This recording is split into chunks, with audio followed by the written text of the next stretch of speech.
Jumpa lagi dengan saya Una. Kebetulan di sini sudah ada narasumber yang sangat berbobot. Beliau ini seorang copywriter, seorang coach, apa tuh? Coach untuk writer ya, coach writer. Nah, beliau ini namanya adalah Mas Kunto. Pasti sudah banyak yang mengenal ya, Mas Kunto sendiri ya. Nah, Mbok cerita Mas, sebenarnya di profesi sebagai copywriter itu gimana sih? Karena kalau bagi saya itu kan posisi copywriter, copy dan writer, menyalin dan nulis. Berarti menulis salinan. Atau gimana? Ada gimana? Ya, terima kasih Nak. Halo teman-teman. Di rumah aja toh? Nah, di rumah aja. Pasti enggak. Pasti enggak. Iya. Tapi saya sebenarnya mau bikin pengantarnya begini. Ini kan sekarang pandemi gitu ya. Terus kita kan di rumah aja. Termasuk saya ini kan di rumah aja. Saya di rumahnya teman. Gitu kan. Kemudian pertanyaannya kan apa yang bisa kita lakukan di rumah aja? Apa yang bisa kita lakukan supaya kita tetap produktif? Yeah. Terus orang di luar sana tahu apa yang kita kerjakan. Kalau kita punya ide, orang membeli ide kita. Artinya kan mengikuti ide kita. Kalau kita punya produk, kita punya barang, juga bagaimana kita mengkomunikasikan, mengenalkan pada orang sampai kemudian orang itu beli. Yeah. Nah, lu nggak bisa dong di rumah aja, gitu kan? Di rumah aja, tidak kemana-mana gitu ya. Kalaupun kemana-mana kan dibatasi dan lain sebagainya. Maka di situ saya mau jelaskan tentang profesi copywriter. Saya mau jelaskan tentang pekerjaan membuat copywriting. Jadi copywriting itu pekerjaan untuk mengenalkan. Jadi sementara kita di rumah saja, sementara kita ada di tempat ini, kita perlu memberitahu orang-orang di sekitar sana, di luar sana gitu ya, tentang produk kita ini gitu ya. Ini namanya apa, lalu apa namanya, enaknya apa, siapa yang perlu beli, harganya berapa dan lain sebagainya, terus apa pentingnya mereka beli. Nah itu perlu copywriting, perlu kata-kata yang disusun sedemikian rupa supaya akhirnya orang itu dengan copywriting tertentu itu ya saya beli. Berarti butuh kemampuan untuk bisa menyelami produk itu sendiri ya? Betul. Jadi artinya kan copywriting itu adalah seni berkata-kata untuk tujuan menjual. Apakah harus menjual, Mas? Ya, kalau copywriting memang secara spesifik dimaksudkan untuk menjual. Ya, menjual itu artinya ya saya punya sesuatu, saya tawarkan lalu orang mengambil. Nah, bahwa mengambilnya itu berupa membeli, lalu ada transaksi finansialnya, dan pada dasarnya gagasan saya kemudian ditanggapi orang, dipakai.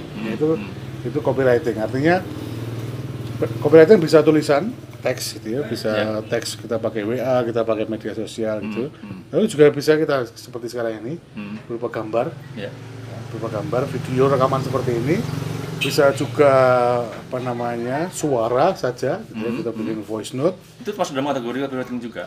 Yang tujuannya tertentu untuk jualan, Jadi tulisan supaya nanti ujung-ujungnya orang itu beli. Tulisan supaya orang ujung-ujungnya nge-like misalnya. Terus di YouTube juga begitu. Tujuannya ngapain orang nge-share, tujuannya orang untuk melakukan aktivitas tertentu, itu pada prinsipnya ya. Copywriting itu sesederhana itu. Artinya tidak sekedar cerita, tidak sekedar ngobrol, tidak sekedar bikin tulisan, tapi ada tujuannya. Nah, kalau jenengan sendiri terjun di dunia ini itu sebenarnya memang hobi dari kecil atau gimana sih sebenarnya awal mulanya itu loh terjun di dunia copywriter ini? Oh, saya hobi sebelum saya lahir. Oh, berarti waktu jalan itu udah bawa buku ya? Iya, sebelum saya ngelebokke piye, Mas? Ngelebokke itu kan saya hasil dari copywriting orang tua saya. Nah, gitu kan. Itu kopian Mas. Nah, copywriting orang tua itu kan dimulai dari diskusi nanti kalau anak saya lahir itu mau dikasih nama siapa, mau ditempeli karakter apa ini pada anak itu dari hasil nama. Lalu begitu lahir langsung dikasih nama toh. Dan ada undangannya ke warga sekitar. Anak saya lahir namanya ini, maksudnya begini. Yang maksudnya sini ini anak saya lahir dengan nama Kunto, ini dia lahir di Windu Kuntoro gitu ya. Terus karakternya seperti ini. Nah, diharapkan orang sepakat. Sepakat bahwa berhubungan dengan Kunto itu berhubungan dengan orang karakternya seperti ini. Itu serius sih tapi. Ini serius Mas? Serius. Artinya serius. Saya suka copywriting. Tapi copywriting secara profesional gitu ya, saya terjuni mulai dari saya terjun sebagai jurnalis ya, sebagai wartawan, memberitakan. Kuliah di mana dulu tuh? Kuliahnya di Sosiologi UGM. Tapi saya jadi wartawan dari SMA. Oke. Nah, saya dari SMA sudah jadi wartawan. SMA mana Mas? SMA di Pelito ya. Apa tuh? Oh iya. Beda tahun aja. Bedanya saya 3 tahun. Jangan dibahas yang itu penting. Pendalaman Mas. Nah, betul. Nah, pendalaman ke 3 tahun dan lain sebagainya ini bagian dari cuilan-cuilan kalau kita bicara copywriting nanti. Oh iya. Jadi saya dari SMA jadi wartawan. Nulis gitu ya. Melakukan reportase untuk tujuan memberitahu orang. Ya, objektif gitu ya. Nah, itu menulis sebagai wartawan, menyampaikan fakta, kemudian mempersilahkan pembaca untuk memutuskan sendiri, menilai sendiri. Lalu saya juga menulis buku lebih panjang. Lebih panjang tapi dengan pesan yang sama, bagaimana mempengaruhi orang supaya setuju dengan pendapat saya. Nulis artikel di media massa juga begitu. Sampai akhirnya spektrumnya itu jadi tambah luas, jadi kenal gitu ya. Dunia tulis menulis seperti apa, lalu kebutuhannya juga seperti apa. Akhirnya kenal copywriting. Kenal copywriting itu misalnya sama-sama gitu kan. Jadi kita suka ngopi kayak gini kan. Suka ngopi. Jadi penasaran kenapa sih orang suka ngopi gitu ya. Kenapa orang suka ngopi, terus kemudian kenapa orang suka ngopi di tempat tertentu. Kenapa orang suka begadang malam-malam gitu ya, untuk ngopi dan lain sebagainya. Termasuk kemudian kenapa orang lebih suka kopi tertentu dibandingkan dengan yang lain, padahal bisa jadi sama gitu ya. Isinya itu sama gitu ya, airnya juga dari sumber yang sama, tapi ketika yang satu berbeda gelasnya gitu ya, kenapa bisa lebih menarik? Yang satu ada kata-katanya di sini, yang lainnya tidak. Kenapa tidak? Nah, itu memunculkan rasa ingin tahu saya. Rupanya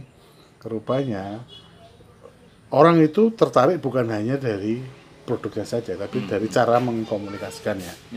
Nah, disitulah lalu saya belajar tentang bagaimana sih mengkomunikasikan sesuatu gitu ya, itu supaya orang tertarik. Ya, jadi dari berbagai sisi. Terus melihat banyak kasus ini kan, banyak kasus pemasaran, banyak kasus periklanan, branding itu, jadi belajar copywriting. Kalau saya melihat kan di sosial medianya Mas Kunto itu, saya melihat kata-kata itu memang memunculkan suatu, atau saya bilang saya mengikuti apa yang dipikirkan. Makanya saya kemarin pernah bilang, kok aku rasanya jadi sedih. Ada yang dengan tulis aku menjadi lebih semangat. Itu benar-benar bisa mempengaruhi mood loh sebenarnya dari tulisan itu saja sebenarnya. Bisa ketika kita tahu kepada siapa kita berkomunikasi. Kita tahu dia pilihan responnya itu seperti apa. Kayak Una tadi, saya mendengarkan sambil saya memetakan, membuat kode bahwa Una ini model, kalau saya katakan pelanggan gitu atau pembaca copywriting itu model pembaca yang dipengaruhi keputusannya itu sangat dipengaruhi oleh informasi visual.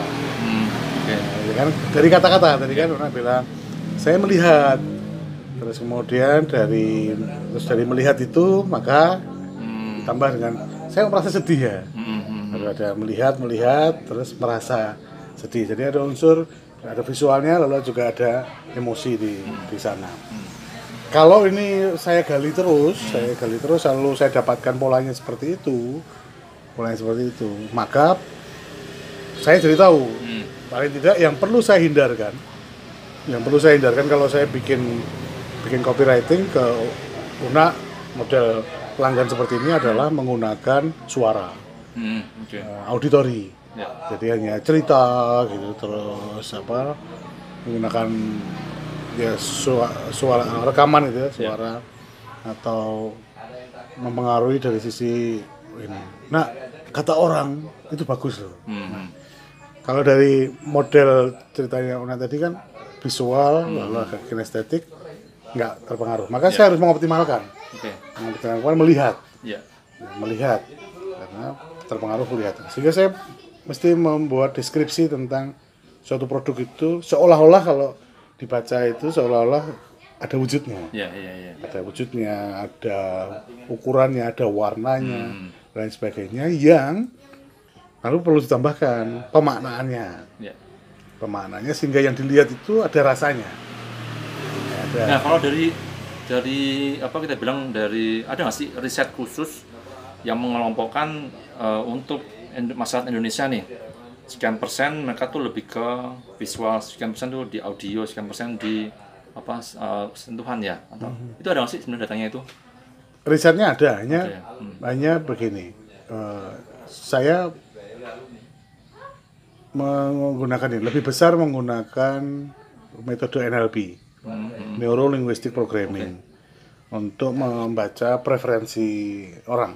Nah, singkatnya NLP itu tidak melabeli orang gitu ya, bahwa orang itu kalau seperti Una ini pasti sukanya visual saja. Tidak. Mengapa? Karena pilihan-pilihan itu kan sangat bergantung pada bahkan situasi hari ini. Ya, selalu ada perubahan-perubahannya. Kemarin beda dengan hari ini juga kan beda dengan besok. Jadi tidak sesuatu yang melekat karena manusia juga bertumbuh. Jadi yang kemudian saya yakini ya itu pilihan ketika misalnya Una ini kalau terhadap makanan minuman lebih suka apa ya? Melihat dan kemudian mencicipi. Oke. Terus kalau tentang wisata misalnya gitu, dari mana ya? Oh ternyata mencicipi dulu, pokoknya jalan aja. Jalan begitu terasa sesuatu, terus baru melihat. Oh, kenapa sih kok ini menarik? Gitu. Nah, tapi nanti di sisi lain ketika berhubungan dengan teks misalnya, dengan teks itu seperti apa ya? Ternyata nggak tertarik dengan apa yang lihat. Saya lebih udahlah ceritain aja. Misalnya gitu. Nah, sehingga saya tidak membuat satu copywriting yang satu untuk mendekati satu. Saya lihat. Jadi kalau saya menawarkan sesuatu yang berkaitan dengan pengetahuan dan sebagainya, saya ceritain. Nah, kalau saya menawarkan sebuah destinasi wisata gitu, saya nggak usah cerita. Saya cuma tanya, nah kamu ada waktu, besok ikut aku yuk. Nah gitu aja. Nah, udah gitu aja. Ikut. Nah, kalau pas saya nawari minuman, saya akan WA Una. Nah, ada minuman bagus loh ini. Warnanya lebih pekat dari biasanya. Oke. Terus ini kemasannya lebih modern dan sebagainya. Maka itu akan lebih diterima. Nah, itu makanya copywriting itu sederhana, tetapi aplikasinya nggak sederhana. Sederhananya kalau kita mau mendapatkan respon yang spesifik. Tapi ya, kalau sekedar respon yang biasa atau ya pasarnya umum gitu ya nggak apa-apa pakai yang umum. Tapi kalau mau mendapatkan betul orang, ya saya beli, ya saya loyal. Nah itu perlu spesifik, mengenali betul satu persatu orang berdasarkan waktu, konteks, tempat dan lain sebagainya. Nah kemudian setelah lagi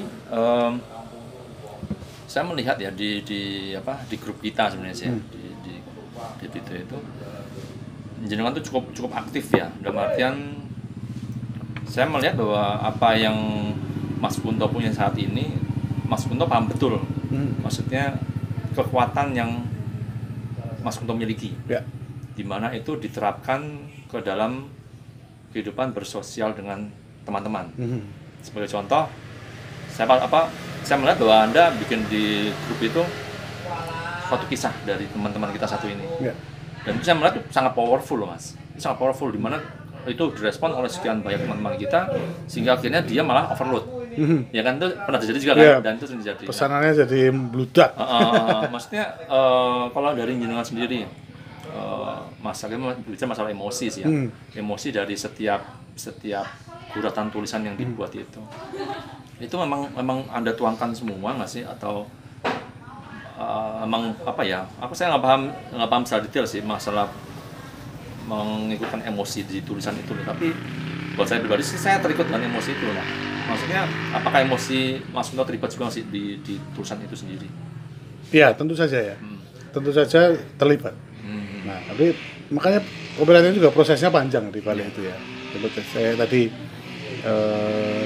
yang disampaikan tadi, ada proses saya mesti tahu gitu ya. Saya mesti tahu produknya apa. Ya, produknya apa itu saya mesti tahu. Bahkan produk makanan yang saya tidak punya kepekaan untuk mengatakan makanan itu atau minuman tidak. Ya. Tapi saya tahu kekuatan saya adalah menceritakan konteks makanan atau minumannya. Jadi saya lalu cari tahu. Misalnya kayak tempo hari ya, bebek gitu ya. Ada teman yang bikin bebek gitu. Yang saya tahu bebek itu mirip dengan bebek yang ada di pasar. Nah, lalu saya cerita bagaimana bebek yang ada di pasar itu menurut ingatan saya di waktu kecil. Tujuannya apa? Tujuannya supaya orang yang pernah kenal dengan bebek itu, tinggal di daerah itu, dia punya asosiasi, membayangkan, oh mirip kayak gitu. Nah, kalau orang sudah mirip, itu orang seneng kan, dia pernah merasakan, dia masuk ke situ. Nah, lalu saya masuk dari sisi sejarahnya dan sebagainya. Baru kemudian ke makanan itu. Makanan itu enaknya seperti apa? Sekali lagi saya juga tahu diri. Saya tidak punya kecakapan untuk memilah ini bumbunya dari apa saja. Itu tidak. Tapi saya pinjam. Dari testimoni orang lain. Nah, ini data itu penting. Belum lagi kemudian data siapa pembuatnya. Ini kan juga penting ketika misalnya kemarin itu produknya baru dan relatif tidak dikenal sebelumnya gitu. Nah, daripada mempromosikan produknya yang kemudian membuat orang bertanya-tanya ini apa dan lain sebagainya, maka saya mengulas dari sisi siapa pembuatnya. Nah, dalam kasus-kasus kemarin, karena saya memang aktif di Debrito gitu, saya kenali betul, saya memang punya minat gitu ya, mengenali orang gitu ya secara detail gitu ya. Makanya begitu saya nulis, saya sudah punya siapa sih orang ini, kisahnya di mana. Nah, itu saya mix di situ. Karena dengan itu saya tahu bahwa untuk dijual di kalangan ini itu orang akan kena, yang orang sama alumni sama Debrito, dia akan secara emosional terlibat bahwa ini yang buat temanku. Nah, karena pernah berrelasi sebelumnya, orang ini dikenal serius, dikenal ulet dan sebagainya, orang sebenarnya membeli itunya. Baru kemudian mencicipi produknya. Orang yang ada di luar komunitas ini karena pernah ada ikatan emosi dengan tempat di mana saya pinjam ceritanya itu, dia akan membeli ingatannya di waktu kecil, baru masuk ke sini. Nah, kalau dalam konteks profesional copywriting ya itu bagian dari riset.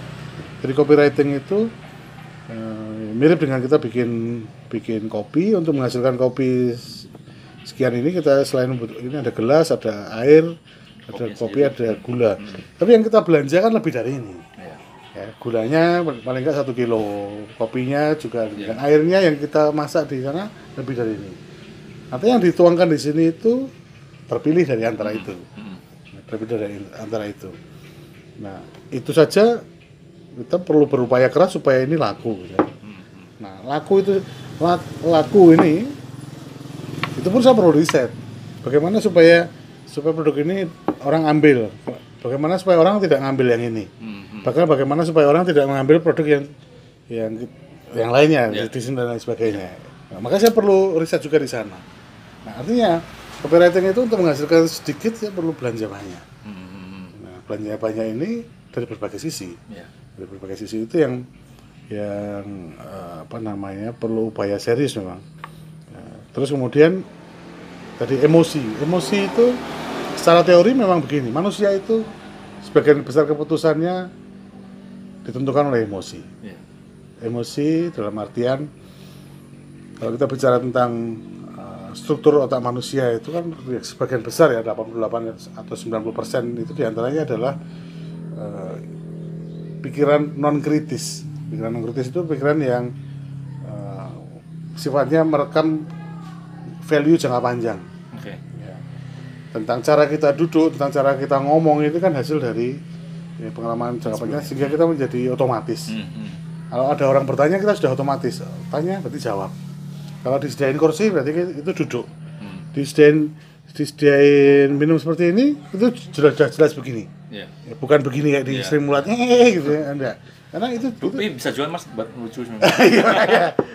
Iya beda bosan ya. Nah, yang 12% itu tak kritis. Tak kritis itu adalah kalau saya disuguhi minum itu saya akan lihat nih, siapa sih enggak ini. Nah ini ada cyanidanya enggak itu? Beracun atau tidak? Terus ini orangnya itu kemproh pora. Nah, itu kritis. Pikiran kritis itu menjadikan saya akan berhati-hati. Bahkan kalau saya tidak mendapatkan informasi yang saya butuhkan, saya nggak akan minum. Kemproh. Bahaya. Bahaya virus. Saya masih kotor. Nah, maka supaya orang itu tidak terlalu banyak bertanya atau kalaupun bertanya atau akhirnya meminum, saya perlu mempengaruhi pikiran non kritis orang untuk mengatakan bahwa Mas kenal aku toh? Kita dulu satu SMA kita pernah, nah ingatannya kita itu, ya ini meskipun kemproh tapi nggak jahat. Iya. Misalnya gitu kan, sehingga ya ini paling cuma gitu. Ini tidak membunuh, tapi paling hanya kurang apa, misalnya gitu. Nah itu emosi lalu memberikan informasi tentang kita ini siapa, kan perlu cerita untuk membuat orang itu ya sudah, saya sebenarnya tidak terlalu suka kopi tapi karena teman saya percaya, saya juga sebenarnya takut ini warna hitam itu kemproh tapi kok nggak ada racunnya gitu. Itu tugasnya copywriting. Nah dalam kerangka penjualan, copywriting itu salah satu bagian saja. Sebenarnya salah satu bagian yang mendukung semuanya. Ya, mendukung produknya mesti bagus dulu. Ya, kemasannya bagus. Harganya pas. Untuk memudahkan untuk menjualnya itu ya. Nah, copywriting itu sukses kalau ininya semuanya bagus dulu. Konsumennya punya uang. Juga kan? Konsumennya berminat. Konsumennya membutuhkan. Dan lain sebagainya. Terus semua yang ada di sini itu cocok dengan yang dipersyaratkan oleh konsumen. Nah, copywriting itu tugasnya adalah membuat kecocokan itu ketemu. Yang intinya itu begitu ini. Nah, ini yang saya butuhkan. Itu aja.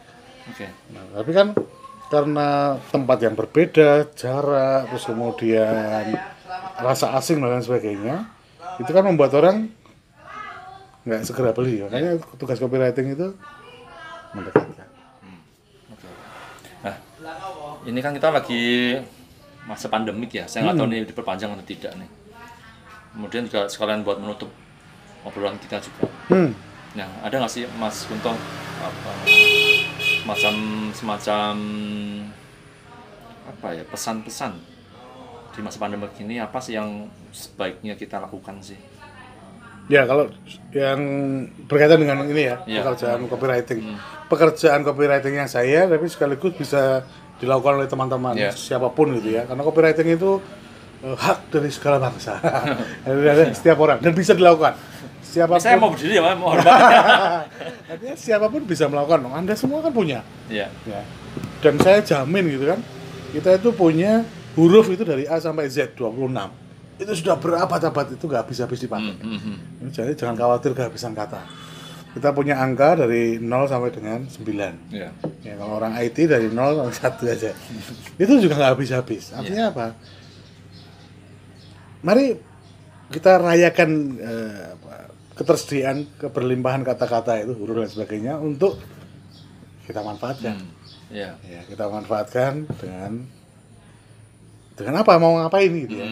Kita apa namanya, ceritakan sesuatu ya. Value misalnya kita ceritakan, tidak harus jualan, tapi ceritakan misalnya sekarang saya di rumah aja, yang saya lakukan beda dari biasanya, saya berkebun misalnya gitu.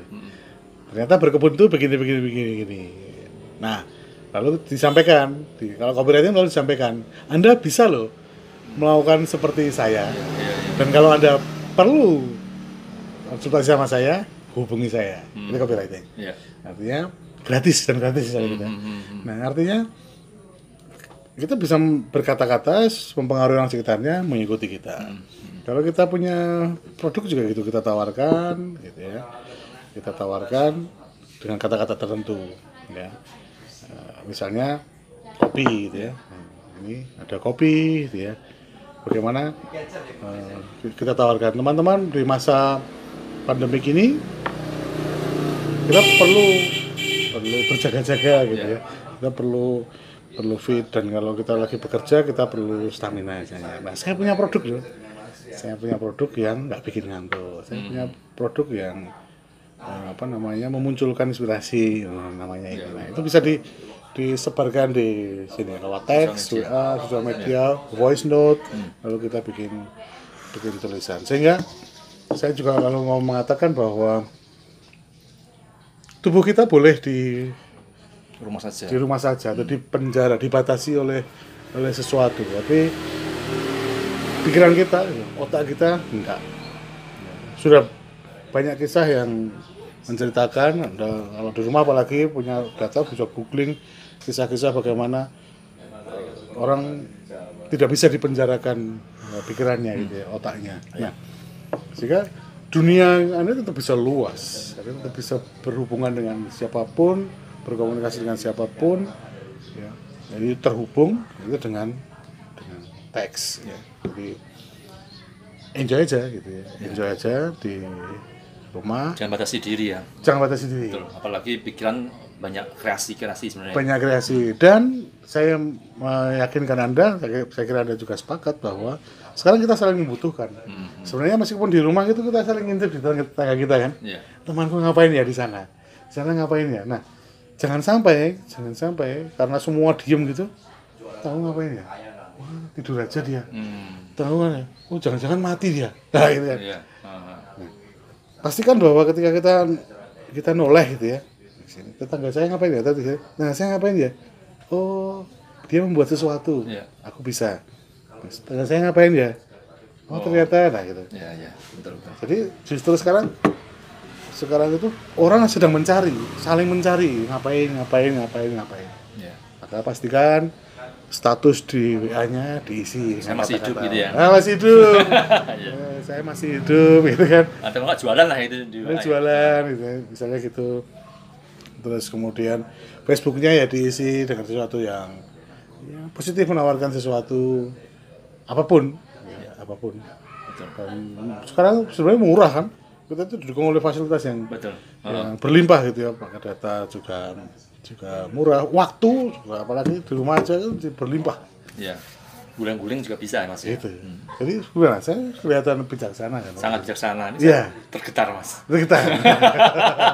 Loh ya, itu penting loh. Kelihatan bijaksana, kelihatan bersemangat itu penting untuk kita tunjukkan pada luar. Padahal saya di belakang ini mungkin ya mungkin di belakang layar. Ini ngapain lagi nah gitu. Matur nuwun Mas Unto, info-infonya tentang copywriter saya jadi agak tercerahkan. Nanti kita akan perpanjang lagi offline aja ya. Siap. Oke. Teman-teman, matur nuwun sangat. Mas Kunto matur nuwun, dan tetap hidup ya. Tetap serawung. Bye bye.